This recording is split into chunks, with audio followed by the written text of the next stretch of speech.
សំលេងជាសារចង់ប្រាប់ទៅកាន់ពិភពលោកតែកម្ពុជាកំពុងជួបប្រទះគេបំពេញគេរំលោភច្បាប់ចែងឲ្យចាប់សង្គ្រាមតែពុះស៊ីមានចិត្តល្មមចាប់កុំតបខ្មែរខ្ញុំអត់ឆ្ងាយទីជំរងខ្ញុំហូបឆ្ងាញ់ដេកស្រួលតែបងលមួយកពេអស់មិនដឹងលំបាកយ៉ាងណាខ្ញុំសុំការក្បាលសុំពាក់សូមឲ្យបងពីនខ្មែរចាប់បានត្រឡប់មកផ្ទះបងមកមិត្តភូមិមកបងត្រូវទៅឈ្នះត្រូវជំនះ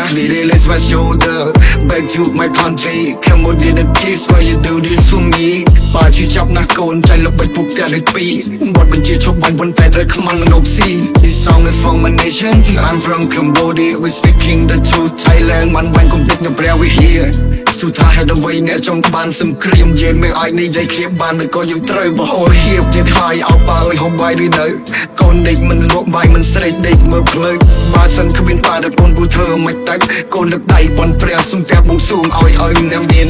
កូនណៃតែនុករំបាយ៉ាងណាកូនឃើញក្រុមពលរំមានទៅហ៊ានទៅចាប់គឺជាបាល់ធ្វើយ៉ាងណាតែកូនគួរធ្វើយ៉ាងណាតែភ្នែកកូនស្រង់ព្រោះខ្លាចលេងបានជួបបានចាប់បងជួងមកជាអ្នកប្រយុទ្ធពលីที่ហ៊ានជំក្លាហានណាស់លះបងដើម្បី country នេះហើយជាសំពេលប្រាប់ជីវិតផ្ទះលេខ2 Thailand they need war but Cambodia the peace release my shoulder back to my country Cambodia the peace why you do this for me បើជឿចាប់ដល់កូនតែល្បិចពុកផ្ទះលេខ2បទបញ្ជាឈប់បងប៉ុន្តែត្រូវខ្មាំងលោកស៊ី This song is for my nation I'm from Cambodia we speaking the truth Thailand មិនមិនកុំតិចនៅព្រះវិហារ